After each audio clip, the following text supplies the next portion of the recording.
I've just come back from the swampland, from the land of muck and mire, where the earth is a ditch of blood and pitch and iron and flesh and fire. I've been up to my knees in waters that freeze and suck out the lives of men, while the shells shriek by and you pray to die. And I'm going back again.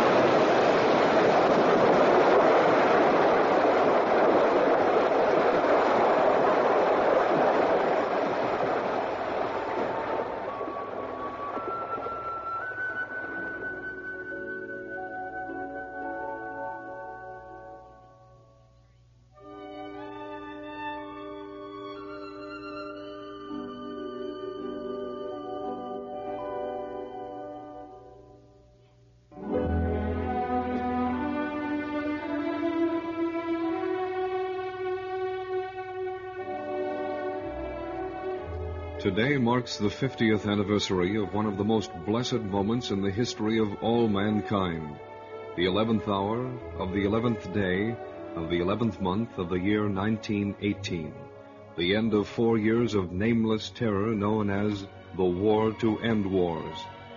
The Armistice was in effect, and each year thereafter, November 11th, was observed as Armistice Day, a day to honor those who had given their lives in the Great War. Now, of course, Armistice Day is called Veterans Day, with remembrance of wider application as Americans rendered tribute to all who have served their country in all battles, from Revolutionary time to the present.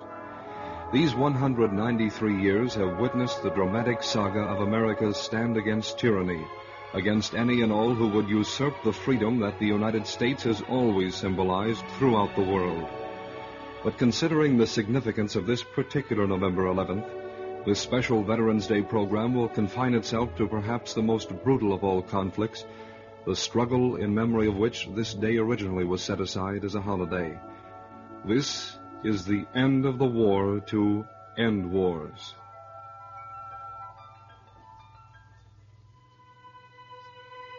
To document World War I, we shall peer through both ends of the periscope for the broad, distant view, as well as for the close-up of the decisive American contribution as expressed through the emotions of the men of the AEF, their own poetry from the pages of the Stars and Stripes of the First World War. In 1918, Stripes ran a column of poems in every issue, poems composed by the doughboys themselves, capturing the spirit, the privation, and the horror of life and death on the flaming Western Front. Where have I been and what have I seen? Towns and such? Is that what you mean? That sort of answer is easy to give, but to put in words the lives we live, the actual things we've all been through, to picture, well, just gas to you is more than anyone can do. What is it like up on the line? Have you got a couple of years of time to spend while I describe one fight and endeavor to word the matter right so you may know without being there how the machine gun lads and the doughboys fare, or the cooties go crawling everywhere? How does it feel to go over the top? I can shrug up my shoulders, but then I must stop. Oh, we know all right, as a mother knows how it feels to her when one boy goes and doesn't return. Some of us do, and some of us don't, each time when it's through. You'll have to wait till it happens to you. It was true that to understand what it was like in the front lines, it simply had to happen to you personally. That's why most of the poems concerned themselves not with broad generalizations, but with particular sensations or incidents, unforgettable incidents. Have you ever sat in your hole with only a few logs and some dirt over you, and heard the screech of one of Jerry's 77s, and heard that screech change to a moan, and heard that moan grow louder, and know it was going to fall near you, and look out and see it land right at the entrance of your hole and not explode? No? Then you have something to live for. The terror of the interminable shelling was a favorite theme of the doughboys of World War I.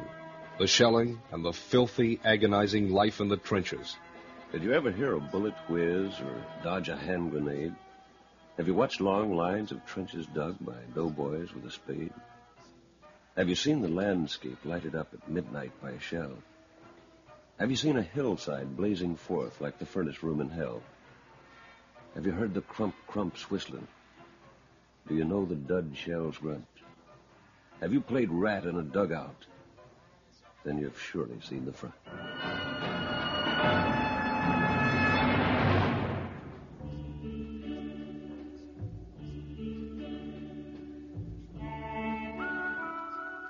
In revealing some of the thoughts of American doughboys, we have leapfrogged ahead of the chronological sequence of the First World War. The United States entered the war in 1917, but the war began in 1914. At that time, all the horrors of modern warfare were unknown. In fact, all European capitals greeted the outbreak of hostilities with great enthusiasm. Nationalism was rampant, and the people envisioned a romantic storybook war. The cavalry carried lances, officers carried sabers, soldiers wore no iron helmets. In fact, helmets were considered unmanly. That will give you some concept of the general comprehension of war at that time. And so you can imagine the armies marching to the front. There were cheers, waving flags, pounding drums, and flowers being strewn in the path of the troops. But then the shocking realization of truth. High explosives never before seen, flamethrowers, poison gas, rapid-firing machine guns, magazine rifles, trench mortars, airplanes, and ultimately tanks.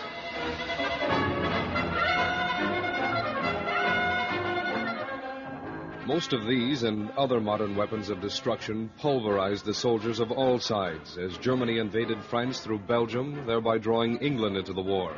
The Russian steamroller attacked Germany, and Austria attacked Italy. In the west, the Germans drove to within 30 miles of Paris, where, with their lines of supply deeply extended and with the French rushing reserves to the front in taxicabs, they were stopped on the Marne River. It was one of the most heroic defenses of the war. Meanwhile, the Russians were smashing forward in East Prussia in the general direction of Berlin. But at a place called Tannenberg, Hindenburg and Ludendorff outgeneraled the Russians, lured them into a trap, and subjected them to a disastrous defeat.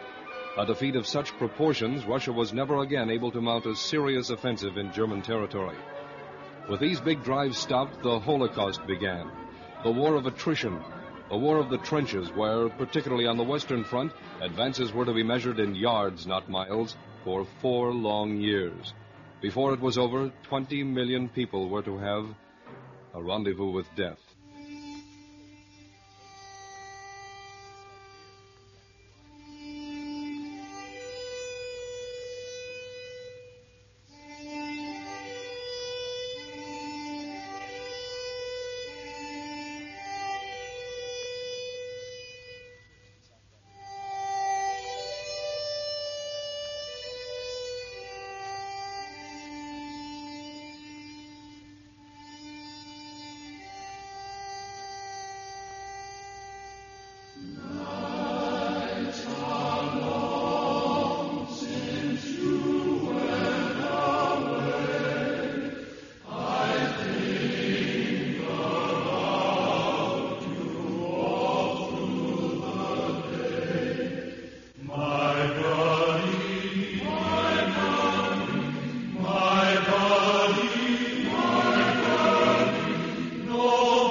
The most titanic battles of World War I were fought in defense of the mutilated town of Verdun and along the bloody banks of the Somme River.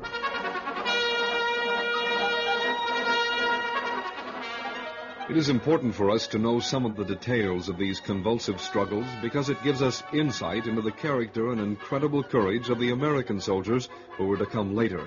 Incredible courage because when the doughboys arrived in Europe, the carnage of modern war was no longer a surprise. They understood the magnitude of their mission because they knew of the meat grinder annihilation that had taken place earlier, particularly at Verdun and the Somme.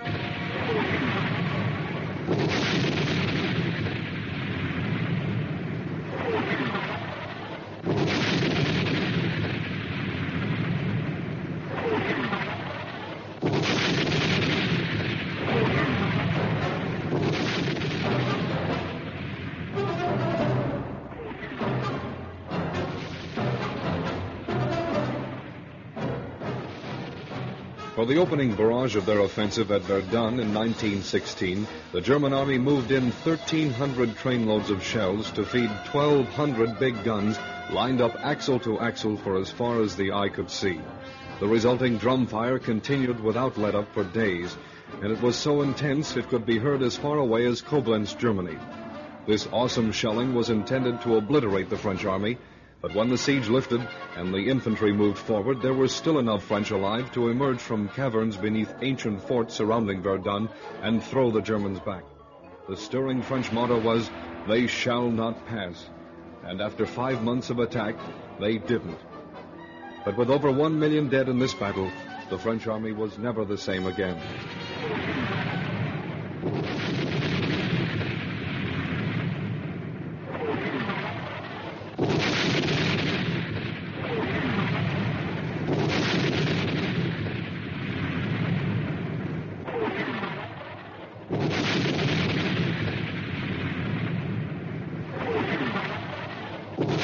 Flanders Fields, the second battle of the Somme. To prepare to go over the top, the British poured 5 million shells into German positions, an area which had been reclaimed marshland. The shell fire destroyed the drainage and turned the terrain into a veritable sea of hissing, churning slime. A huge sucking bog. Men, animals, and machines slowly slipped down and disappeared. Dugouts were flooded, trenches caved in and collapsed. The mud was everywhere. It caked a man's body until he could hardly support his own weight. It clung to his eyes and mouth, and its diseased substance, crawling with every conceivable germ and parasite, swept through both armies like the Black Plague. A scratch invited gangrene.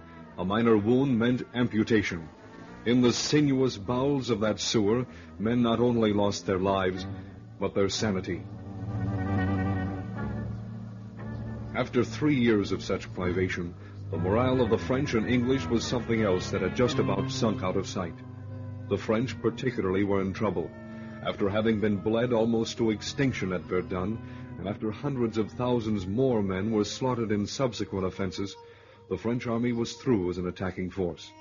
The poilus, as the French soldiers were called, threw down their arms and refused to fight. Had the Germans known the extent of mutiny, they could have easily broken through to Paris. But that was their last chance to take advantage of sagging Allied morale. Because soon...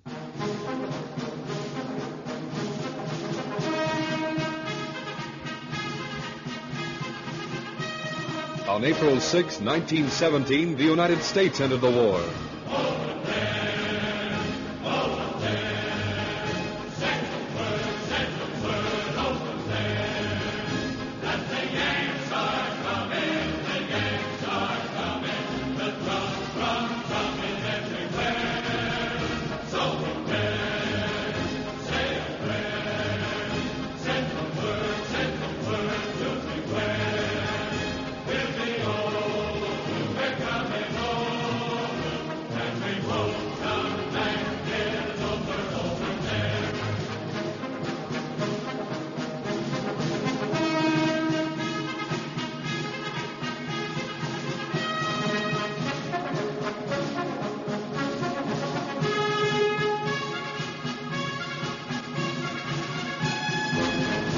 Troopship after troopship began landing at Saint-Nazaire, Le Havre, and Brest. They were given a tumultuous reception, and as they marched, the doughboys were joined by great crowds, many women forcing their way into the ranks and swinging along arm in arm with the men. The French morale was soaring.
The Yanks did not go right to the front. First, they required advanced training, and for this, they headed for training centers. They traveled by boxcars, and they roared laughing when they saw them. Each of the little cars was marked Homme 40, Chevaux 8, which, in case your French is rusty, 40 men or 8 horses. One man wrote home saying, "It was great to find a place to sleep. If a pretzel manufacturer had a photograph of that bunch trying to sleep, he certainly could have picked out some beautiful designs for his product. We had 3 days and 2 nights of that." Another man immortalized these French boxcars in poetry. Roll, roll, roll over the rails of France. See the world on its map unfurled, 5 centimes in your pants. What a noble trip, jolt and jog and jar. 40 we with equipment C and 1 flat-wheeled boxcar. Hit the floor for bunk, 6 ohms to 1 ohm's place. It's no fair to the bottom layer to kick 'em in the face. Move the corporal's feet out of my left ear. Lay off, Sarge, you're much too large. I'm not a bed-sack deer. Roll, roll, roll, yammer and snore and fight. Traveling zoo the whole day through and bedlam all the night. 4 days in the cage, going from hither hence. Ain't it great to ride by freight at good old Unc's expense? After the Yanks completed their advanced training, they went up the line, and they got acquainted with bombardment for the first time. They found that the shelling made sleeping impossible. They also got acquainted with something even worse so far as sleep was concerned. We've slept in barns and barracks, in the mud and in the rain. We've slept in broken buildings everywhere in each campaign.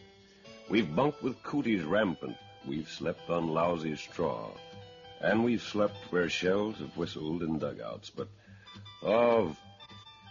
well, we've hit a new place since we've wiggled up the line. We're sleeping in a hen house, and say the sleeping's fine. That is, we sleep when all is quiet and shells aren't overhead. Be it known, we'll nap or slumber when the cooties aren't in bed. For no matter where you travel, and no matter where you roam, the doughboy's got a partner. There's a cootie in his home. On the subject of cooties, here's a quote from Stars and Stripes' Letters to the Editor section. "The cooties who are with the doughboys are game, courageous, and true. They'll stick to a man under shell fire, and they'll keep him in motion when he longs for sleep. Machine gunners who know how to sweep the enemy's front line with their rat-tat-tat have yet to learn the law of separation, for neither Hun, shrapnel, nor changing weather can subdue the cootie. He is there to last." One Yank who has been up the line and who saw plenty of fireworks very soberly wrote home, "I have not yet seen a single cootie in France. They're all married and have large families."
Goodbye, Broadway. Hello, France. This was one of the biggest songs of World War I, and the arrangement you're hearing is the authentic instrumentation and voicing that was common with most bands of that period. It's an inspiring song, a happy song, and as in every war, however brutal, humor somehow always makes its presence known. Here's a good example. Why is it that from yonder tower the colonel's lamp is beaming still, though it's past the midnight hour and all serene o'er vale and hill? 'Tis not the wisdom of the sages, nor army lore his mind enchants. An earthlier task his mind engages. He's sewing buttons on his pants.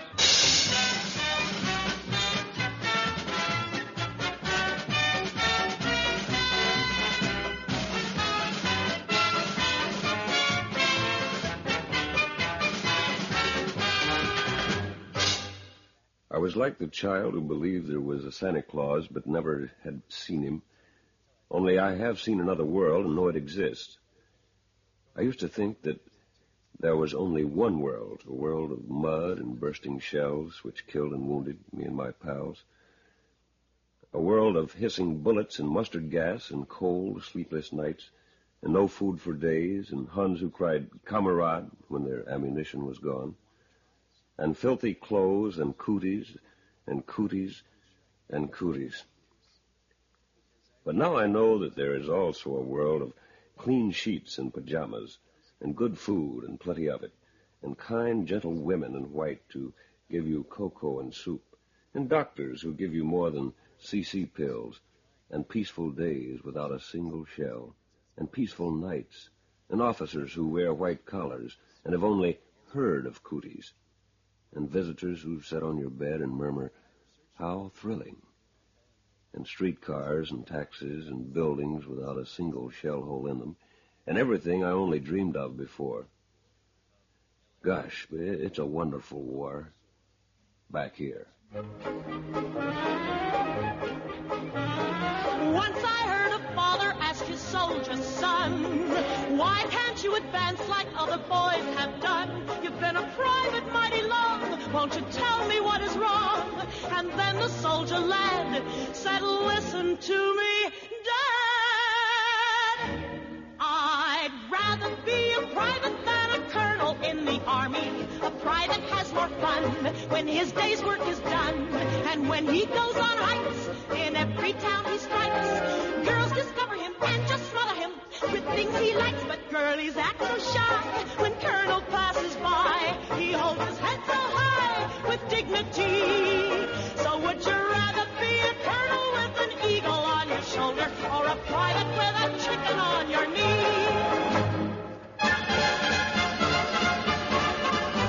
Oh, step right up, boys. Don't be shy. We've got to keep the glow in old glory and the free in freedom. America needs you like a mother, and would you turn your mother down? Oh, hear the call. Would you rather be a colonel with an eagle on your shoulder or a private with a chicken on your knee?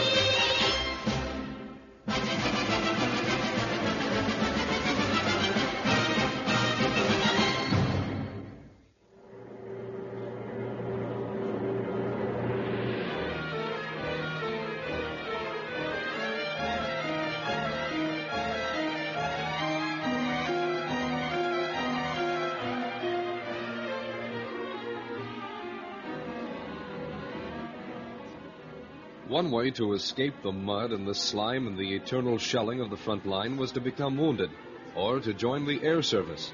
The aviators of World War I led an adventurous life, a romantic life, and they lived far behind the trenches, back where a man could be billeted in a house, back where there was warmth, back where there were clean sheets and a real bed, back where there was food and even drink. The aviators were the envy of everyone. Oh, the life of a flyer may surely be gay, for he sings with his heart beating strong, and he drifts on the breezes beneath the white wave where the zephyrs play lightly in song. There's never a worry nor even a thought what the ending is likely to be. At the wave of the flag, he's off like a shot and is cheerfully happy and free. Not a fear that he'll meet with an unhappy fate, for he flies with the best in the blue. He'll fight to the last, so the shadows must wait, and the devil must fight for his due. Not a sigh, nor a sorrow, nor even a care has a flyer who climbs to his height, for he longs for the chance of a duel in air and to show that he's game in the fight. It's the game that he loves from beginning to end, and he lives like a pirate at sea. So let's drink to the health of our buccaneer friend, for he's cheerfully happy and free.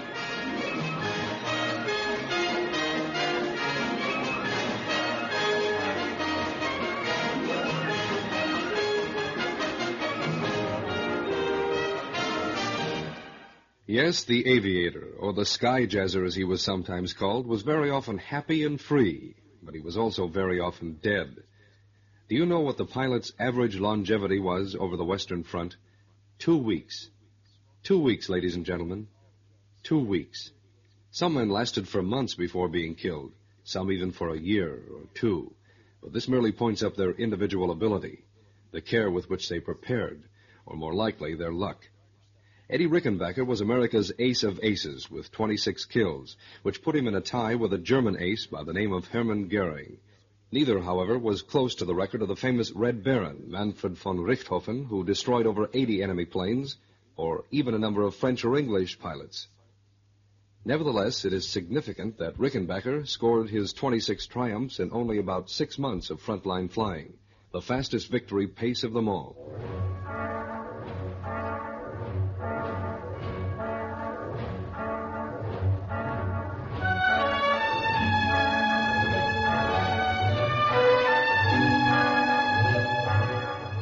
The men who served their time in the clouds were but a handful compared to the millions in and immediately behind the trenches below. There, nighttime was for patrols to go out into no man's land, time for the guard on the fire step to be alert, to stare into the inky blackness, searching for the enemy. The sun goes down behind the hill for half an hour. All is still. The sky grows dark, the stars appear. We watch the moon through cloudlet steer. We hear the rumble of the wheels of ration carts with store for meals, and then a flare's great flaming ray turns brooding night to broad midday. Next we hear machine guns fire. They cut into the foe's barbed wire, 100 rounds, and then they cease. Again, there's no man's land of peace. In dugouts deep, the tired men snore, while big rats run across the floor, and one man twists from left to right. It's hard to sleep when cooties bite. The breeze wafts over no man's land, the martial strains of a martial band. The Huns, no doubt, rejoice in glee or tales of transports sunk at sea. But our guns spot that German band. The gas shells scream o'er no man's land for 15 minutes. Then all still, and no more music behind the hill. Day now breaks, the shift is done. The daylight fights lure not the Hun. We thank our stars, an easy stunt. A quiet night on the Western Front. In every war, in moments of quiet, a man's heart is apt to wander home, as expressed by this poem from Stars and Stripes called A Doughboy Thinks of Love. I'm sitting in my dugout and waiting for my chow. I think they'll get it through tonight. The Boche is quiet now somewhere in France. We gave 'em beaucoup shells today. We'll give 'em gas tonight. And I'm oiling up my rifle. I carry on the fight somewhere in France. But through all this great adventure, at twilight every eve, my heart pleads guilty to the charge of absent without leave. Somewhere in France. 3 letters left a village bound for somewhere over there. 3 letters to a lonesome soldier lad. Each one a loving story told. Each one was worth its weight in gold. 3 messages that made his poor heart glad. For the first was just old-fashioned, and it breathed a mother's prayer, while the next one started, darling, God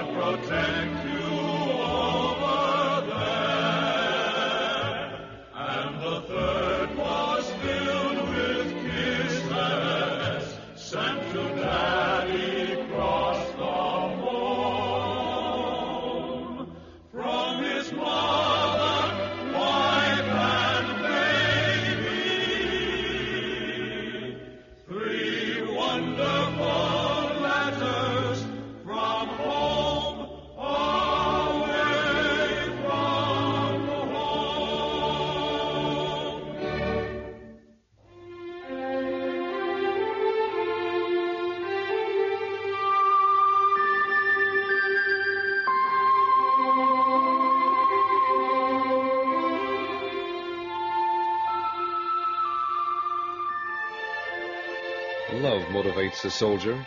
It always has, and World War I was no exception. It is for you. Through endless nights of mud and rain, he stubbornly plods on, head down, back bent beneath his pack, on toward the shell-streaked sky and maddening roar where truth and lies and love and hate and life and death all meet in war, red war. He loves and hates, and so he fights. To all his love be true. Guard well your heart and keep the faith. He fights for you.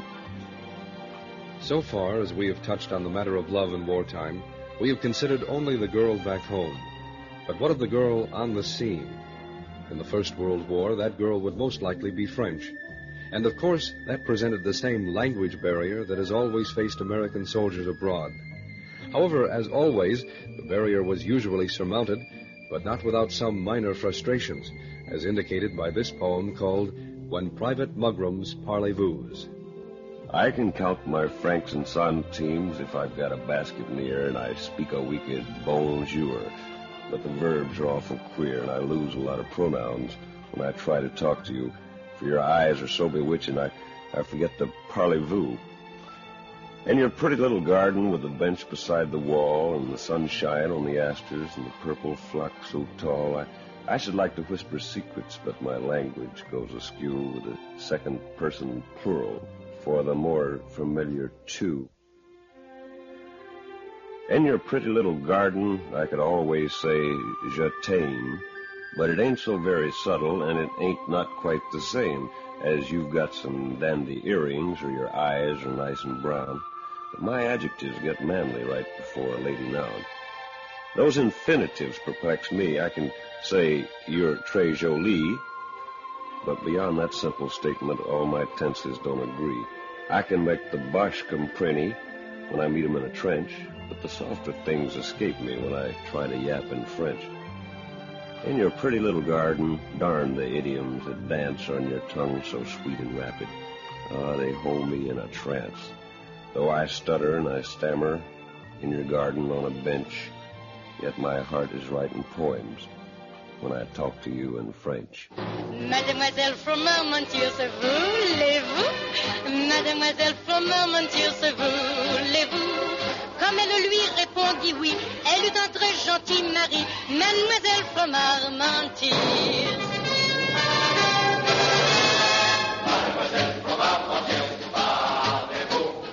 Mademoiselle from Armistice, parlez-vous? Mademoiselle from Armistice, never been kissed for 20 years, pinky, pinky, parlez-vous?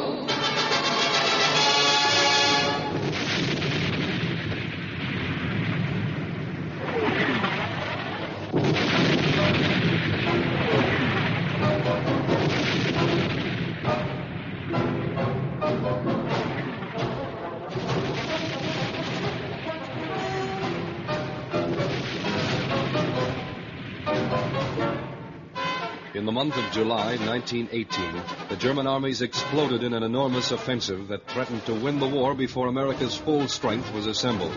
As in the first weeks of the conflict, the Allies were pushed back, and in fact, German arms were once again at the Marne River, almost within sight of the Eiffel Tower. At that moment, American Marines and Army doughboys were thrown into the breach. Though shells be bursting all around, though myriad corpses heap the ground, though hell itself fling back the sound, Americans don't give. Staunch in the strength of conscious might, calm in the mail of radiant right, piercing the shroud of cheerless night, they die, but never give. It is said that the Marne ran red with American blood. They died, but they did not give. The German army was thrown back, then driven back, never, as it developed, to threaten Paris again.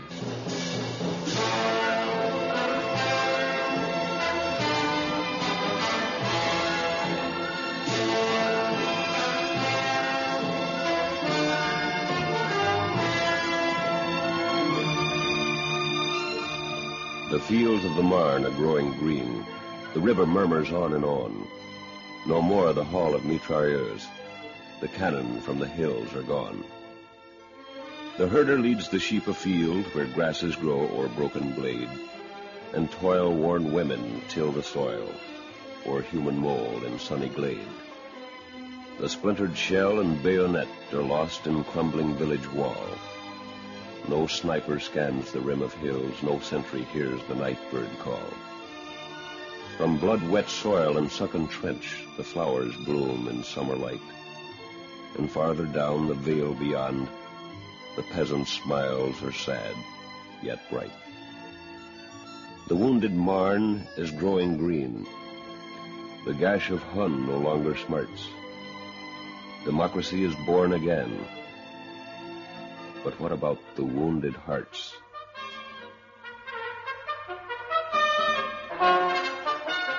American troops moved east for an engagement southeast of Verdun to clear the Saint-Mihiel salient. They traveled by night, they traveled by day, regardless of the weather, to reach the front lines. Rain and mud with a spray of blood, a moaning wind through the shattered trees. Rain and mud and the endless thud and crash that comes from the big HEs. It isn't for fun and it isn't for fame. We plunge to the big advance, but it's all in the game. It's all in the game, till the Hun gets out of France. A rain-soaked night and a bitter fight, where the dripping trees sing a dismal song, where the flash of guns give the only light the Yank can use as he drives along. It isn't the life that a man might claim over the bloody sod, but it's all in the game. It's all in the game, till the final camarade.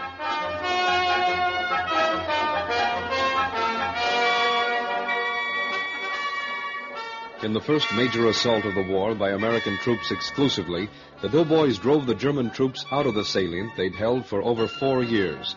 And then the order was out to move immediately to new positions northwest of Verdun. Something even bigger was in the mill.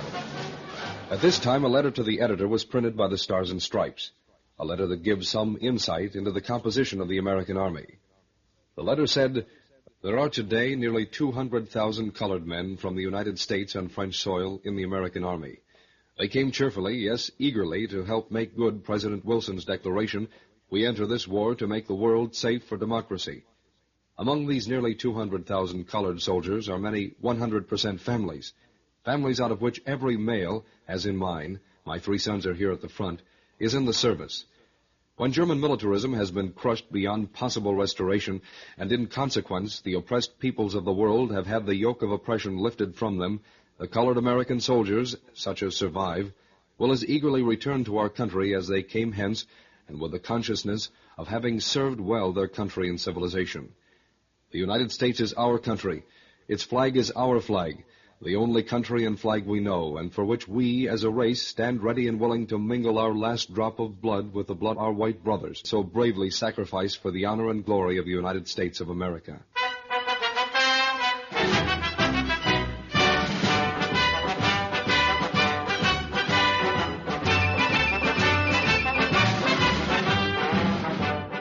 Where do we go from here, boys? Where do we go from here? They didn't know, but they were heading for the Meuse Argonne. There's a rumble and a jumble and a bumping and a thud as I awaken from my restless sleep here in my bed of mud and pull my blankets tighter underneath my shelter fly, and I listen to the thunder of the trucks a-rolling by. They're jumping and they're humping through the inky gloom of night, and I wonder how them drivers see without a glim of light. I can hear the clutches roaring as they throw the gears in high and the radiators boiling as the trucks go rolling by. There's some a-dragging cannons. You can spot the sound all right. The rumbling ones is heavies and the rattling ones is light. The clinking shells is pointing up their noses at the sky.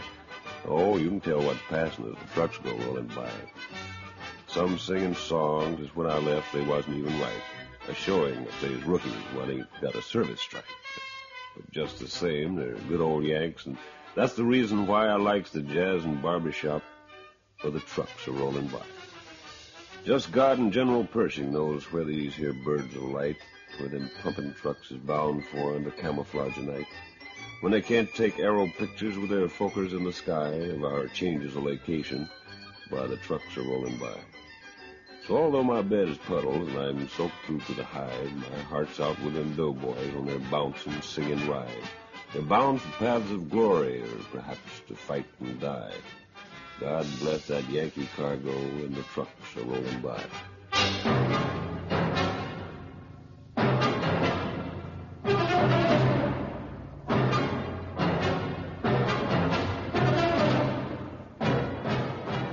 late September 1918, all Allied armies began an enormous attack on German positions. To give you some idea of the weight of this attack, the American First Army, consisting of 1.5 million men, was wedged into one tiny 20-mile front. It went over the top on September 26th, and it was the beginning of the end of the war to end wars. But the resistance was devastating. They're gassed and shelled and tortured. They're muddy, thin, and weak. They're shocked and shot and shattered, and you marvel when they speak. They will give their all in battle, that the world may be made free, and their smiles amidst their sorrows are miracles to see.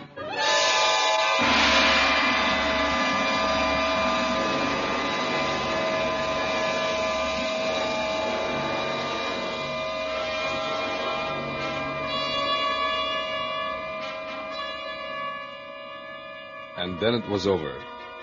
The 11th hour of the 11th day of the 11th month, 1918. How happy is tonight when all thy hills rest from the buffeting of years of strife. How happy is tonight when all thy dead rest in the victory they have bought with life. How happy is tonight when all the world, freed from the agony and threat of war, rests for a morrow, peaceful evermore. Yes, it was over, and we have won.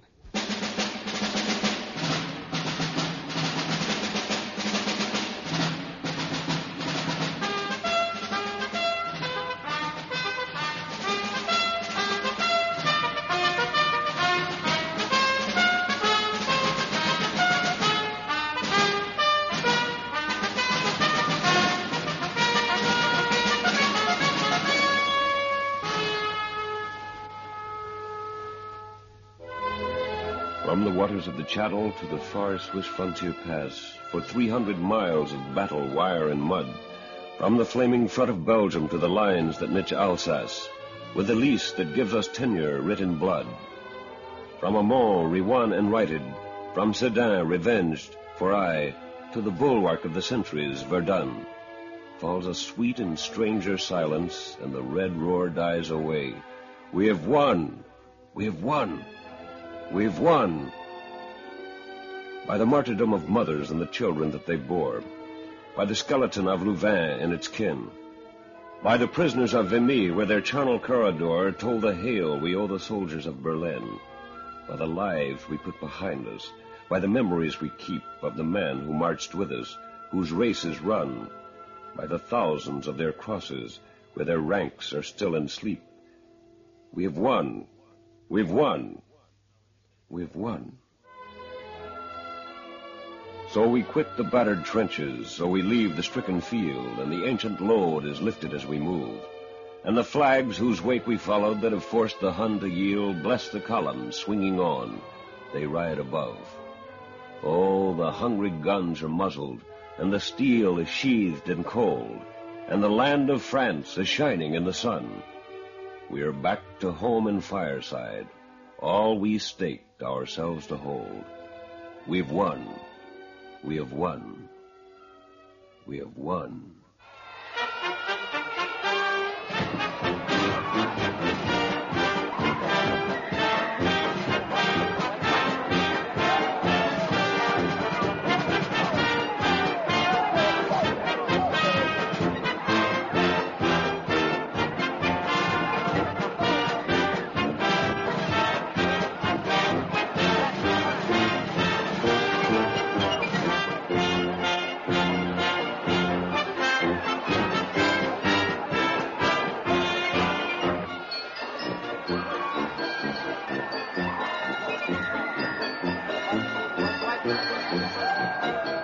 You're going to keep them down on the farm after they've seen Paris. And what a time to see it.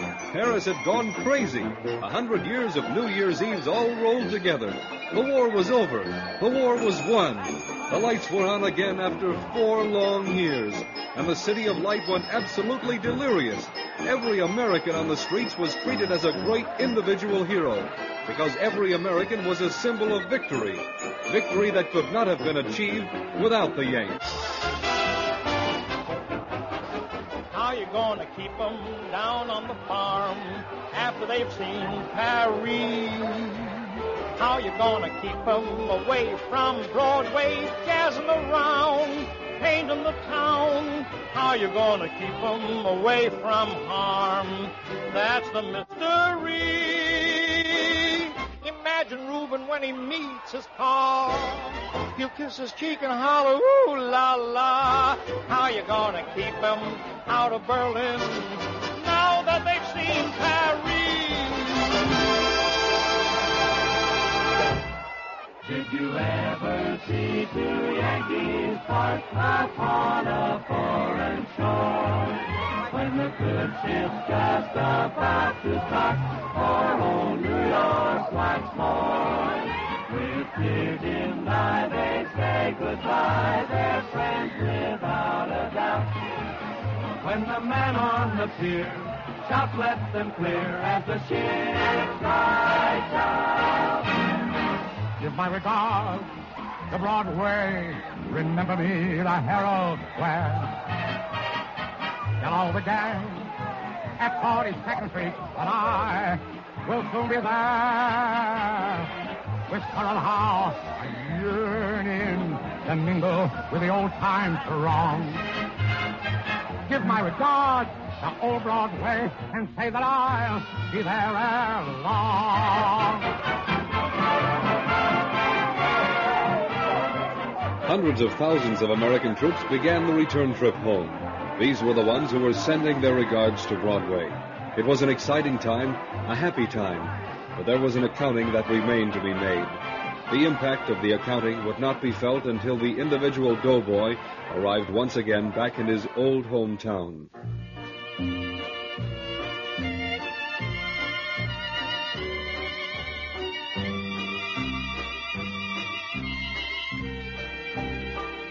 Last night, neath a street lamp, I silently stood on the same corner back in that old neighborhood.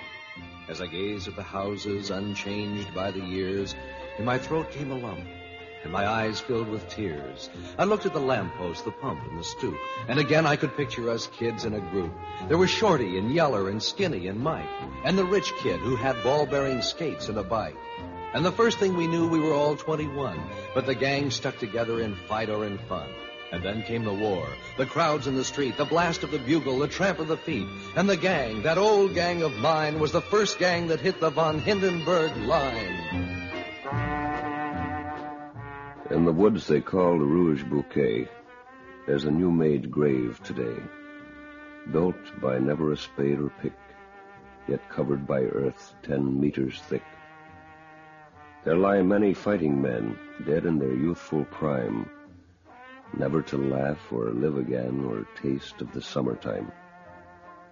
For death came flying through the air and stopped his flight at the dugout stair, touched his prey and left them there, clay to clay. Now over the grave, abrupt and clear, 3 volleys ring, and perhaps their brave young spirits here. Go to sleep. Go to sleep. But the war is all over, and last night as I stood on the same corner, back in that old neighborhood, I couldn't help brushing a tear from my eye, for I knew not a face in the crowds that went by. Gone forever are the pals that I love. There isn't a trace or a sign of that regular, honest-to-goodness old bunch that I call that old gang of mine.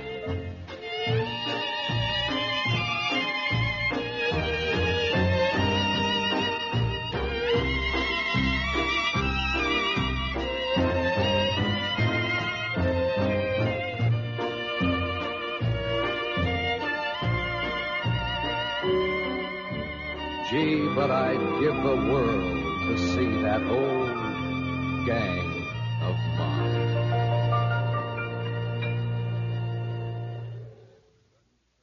There is on earth no worthier grave to hold the bodies of the brave than this spot of pain and pride, where they nobly fought and nobly died. And up to heaven's doorway floats, from the woods called Rouge Bouquet, a delicate sound of bugle notes that softly say, Farewell. Farewell.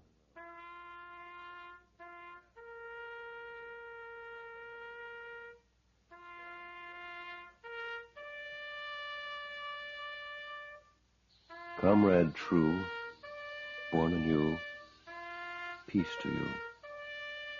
Your soul shall be where the heroes are, and your memory shine like the morning star. Brave and dear, shield us here. Farewell.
This tribute to the gallant Americans who fought and fell in France in the name of liberty and freedom has been a commemoration by the American Forces Network Europe on this, the 50th anniversary of the end of the war to end wars.